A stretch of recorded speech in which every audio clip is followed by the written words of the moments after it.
मैंने ऐसा खैबर पख्तूनख्वा की हुकूमत भी तो कर सकती है ये। अच्छा देखें, इधर मसले का अजीब तरीके से हल करने की कोशिश की जा रही है। बुनियादी तौर पे जेब आपकी फटी हुई है और उसमें आप सिक्के डालने की कोशिश कर रहे हैं, तो वो सिक्के तो गिरने हैं।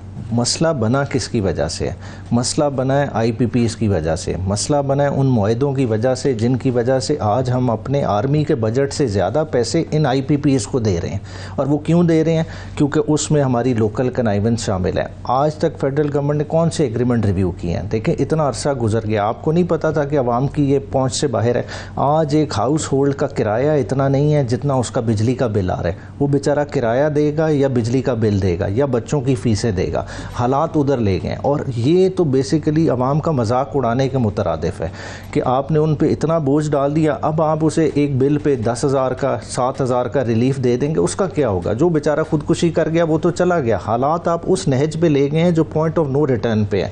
आज इन रेट्स की वजह से फैसलाबाद ही उठा लें, मोर देन 100 टेक्सटाइल यूनिट बंद हो गए हैं, और उनकी वजह से आप आदाफ लगाएं तो 2 लाख से ज़्यादा बंदे हैं जो डायरेक्टली और इनडायरेक्टली अफेक्ट हो रहे हैं। तो इतना बड़ा आपके मुल्क में लॉ एंड ऑर्डर सिचुएशन बनने जा रही है, वो इस चीज़ से तो नहीं हल होती। और देखें, नलायकी करे फेडरल गवर्नमेंट और भुगते बाकी गवर्नमेंट्स क्यों? और ये भी जो इन्होंने एलोकेशन की है, ये अनप्लान्ड एलोकेशन है। अगर ये इतने ही अच्छे होते तो ऑलरेडी बजट पास हुआ है, उसमें क्या ये एलोकेशन रखी गई?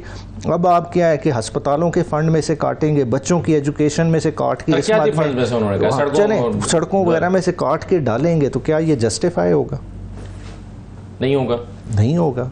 ये तो आप एक आर्जी रिलीफ तो 2 महीने के लिए मेरी जनरल आर्जी रिलीफ देखें, जिस बंदे को ऑपरेशन की ज़रूरत है आप उसे पैनाडोल से किस तरह से कर सकेंगे? देखें, इस वक्त तो बंदा जो है ना वो वेंटिलेटर पे पड़ा हुआ है, उसे किस तरह से? आपने IPPs का जिक्र किया कि खैबर पख्तूनख्वा के ट्राइब्यूनल्स ने भी सिर्फ 4% जो हैं वो दरखास्तें निपटाई हैं, यानी वहाँ के ट्राइब्यूनल्स ने भी काम नहीं किया। अब जाहिर है इसका ताल्लुक हुकूमत के साथ तो है नहीं, ब्लेम आपको मैं नहीं कर रहा, लेकिन मेरा सवाल आपसे ये है कि 180 दिन की जो एक आईनी और कानूनी तकाजा है, ये तो पूरा होता हुआ नज़र नहीं आ रहा। जो नज़र होता इसलिए नहीं नज़र आ रहा, देखें आपने ट्राइब्यूनल्स को डे 1 से फंक्शनल होने ही नहीं दिया। जो इलेक्शन कमीशन और रिस्पेक्टिव हाई कोर्ट्स के दरमियान कंट्रोवर्सी चल गई कि जी नाम हमने देने हैं, आपने देने हैं, और उस कंट्रोवर्सी को आप ऊपर सुप्रीम कोर्ट तक ले गए, ठीक है? तो इस वजह से मामला इल्तवा का शिकार है। हालांकि ये बुनियादी राइट है, बेसिक मसले हैं, जैसा फॉर्म 47 का इशू है, मतलब एक दिन में डिसाइड होने वाले केसेस हैं। मगर कोई उनकी हेयरिंग होने दे तो तब। आप खुद देख रहे हैं पंजाब के ट्राइब्यूनल्स गैर फाल बैठे हुए हैं। इसी तरह स्टे हुआ है जो इस्लामाबाद वाले केसेस, उन्हें कहा अपने ले आए फॉर्म 45 ले आए, किसी ने नहीं जमा कराया और उसके बाद मामला रुका हुआ है। देखिए, जब इस तरह का करेंगे, लोगों का मैंडेट का मामला डिसाइड नहीं होगा तो और डिसग्रंटल्ड होंगे।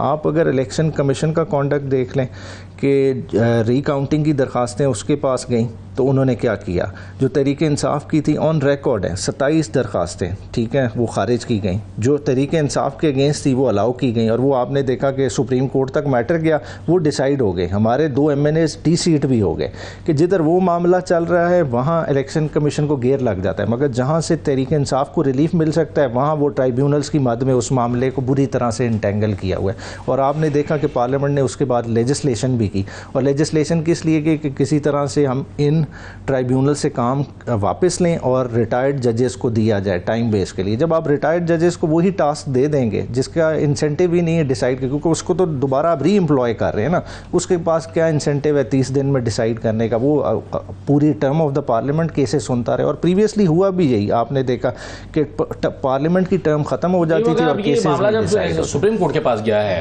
तो तहरीके साहब ने दरखास्त दायर कर दी कि जी इसको डिले कर दिया जाए, इसकी समाअत को मौखर कर दिया जाए, क्योंकि अभी आपके शायद हामिद खान साहब जो मुल्क से बाहर वो तो किसी एक की तरफ से होंगे ना। देखें, ट्राइब्यूनल में दरखास्तें तो काफी सारी नहीं, सुप्रीम कोर्ट में जब लाहौर पंजाब के ट्राइब्यूनल्स का केस लगा है 5 रुकनी बेंच, वो तो चले समाअत इसलिए नहीं हो सकी कि मंदुखेल साहब दस्तयाब नहीं थे, मगर ना तहरीके इंसाफ की दरखास्त भी यही थी कि अभी इसको ट्राइब्यूनल में तो अब आप क्यों इसको अक्टूबर से अक्टूबर टपाना चाहते हैं? ऐसा लगता है अक्टूबर का नहीं, बेसिकली तो देखें इस वक्त कैंडिडेट्स का इंटरेस्ट है, इसमें अब पार्टी का इंटरेस्ट सेकेंडरी हो जाता है कि एप्लीकेंट कौन है।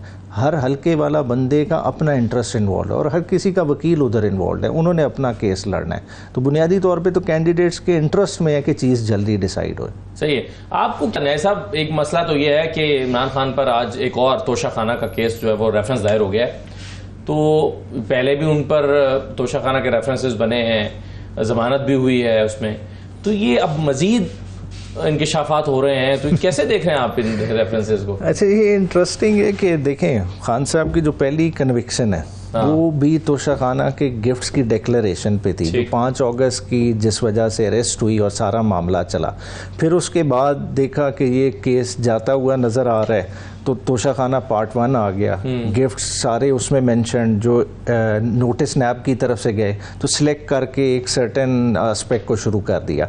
अब देखा कि वो भी हाई कोर्ट से जो है ना जजमेंट सस्पेंड हो गई, अब क्या करें, तो अब बलगारी का सेट याद आ गया है। उसी हालांकि पहले नोटिस उठा लें उसमें ड्यूली मेंशन्ड है, उसकी प्राइस इन्फ्लेट करके दूसरे गिफ्ट साथ जोड़ के उसको शुरू कर दिया। बेसिकली पॉलिटिकल विक्टिमाइजेशन है कि चीज़ें मिल नहीं रही, नई से नई चीज़ बनाई जा रही है। खाली ऑब्जेक्टिव क्या है कि किसी तरह से इमरान खान का स्टे जेल में प्रोलॉन्ग किया जाए, क्योंकि और कोई रास्ता नहीं है कि किस तरह से अंदर रखे। और नैब एज ए टूल काम कर रही है, हालांकि नैब को इंडिपेंडेंटली ऑपरेट करना चाहिए। हाँ, कोई चीज़ें हैं आप लाएँ, कॉन्क्रीट है, साबित करें, ठीक है, और क्लैरिटी के साथ, ठीक है। इस तरह के रेफरेंसेस बनाने से आप अपने कानून का मजाक बना रहे हैं। उसमें ऐसा उन्होंने कहा था कि अभी ये नारे ना लगाएं, अभी हमारी बातचीत चल रही है, मतलब ये कि बातचीत नहीं चल रही होगी तो फिर ये नारे लगाए जा सकते हैं, अब दोबारा तो नहीं शुरू हो जाएंगे। देखिए, नेम कॉलिंग इस वक्त इशू नहीं, जो इशू है ना, मौलाना साहब भी समझदार सियासतदान है। देखें, इस वक्त हम अगर ऑपोजिशन में बैठे हैं, हम बाय चॉइस नहीं बैठे, हमें फोर्स के साथ बिठाया गया,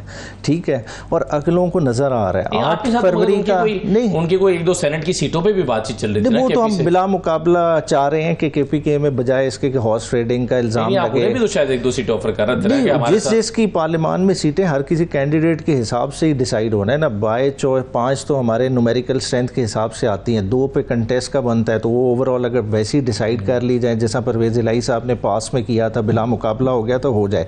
क्योंकि हमारा सेनेट का प्रोसेस नहायत ही गंदा है कि मतलब फिर इल्ज़ाम लगते रहेंगे, फलां ने पैसे लिए, कौन जस्टिफाई करता रहेगा? शरीफ आदमियों पे जिसने ना भी लिए हों उसका भी नाम चल जाए, तो ये ज्यादती है, तो उस चीज़ को अवॉइड करें। जहाँ तक अपोजिशन में बैठने की बात है, देखें 8 फरवरी का इलेक्शन बड़ा यूनिक इलेक्शन था। अगर आप इसका थोड़ा सा पीछे चले जाएं, देखें अगर खान साहब की जिस वक्त गवर्नमेंट निकाली गई थी, कोई एक्सपेक्ट नहीं करता था खान साहब का ग्राफ इधर हिट करेगा। वो क्यों किया? क्योंकि देखें नून लीग ने अपनी एंटी एस्टैब्लिशमेंट पॉलिटिक्स की पक्की पकाई देग पकड़ा दी इमरान खान साहब को, और इमरान खान साहब ने वो संभाल लिया। और उसके बाद आपने देखा कि लोटों के साथ क्या हाल हुआ बाई इलेक्शंस में। पंजाब में गवर्नमेंट किसकी थी? हमजा शहबाज की थी। रिजल्ट क्या आया? क्लीन स्वीप पीटीआई ने किया। फिर उसके बाद जिस तरह से ग्राफ बढ़ा, अब मौलाना साहब को भी नज़र आ रहा है कि अगले इलेक्शन में मैं टैग होता हूँ गवर्नमेंट के साथ, थोड़ा भी लेबल लगता है, ज़्यादा से ज़्यादा क्या मिल जाएगा गवर्नमेंट से? एक गवर्नरशिप मिल जाएगी, कोई 1-2 मिनिस्ट्रियाँ मिल जाएंगी, मगर जो फ्यूचर है, फ्यूचर के लिए आप फारिग हो जाएंगे। वो टाइम सादिक मलिक साहब कहते हैं कि जी आए, फसाद मत फैलाएं, कमेटियों में बैठे हैं, आगे बढ़ते हैं, चीज़ें ठीक करते हैं। क्या आप तैयार हैं ये सब करने के लिए? अच्छा, देखें इसमें थोड़ा सा आइडियोलॉजी का फ़र्क है। आइडियोलॉजी का इस सेंस में फ़र्क है कि नून लीग जब बाकी पार्टियां किस तरह से देखती हैं, वो इक़्तिदार हासिल करने को एज एन ऑब्जेक्टिव देखती हैं, आखिरी हदफ, जबकि हम समझते हैं इक़्तिदार हासिल करना एक टूल है टू अचीव एन एंड, और वो एंड क्या है? रूल ऑफ लॉ को एस्टैब्लिश करना।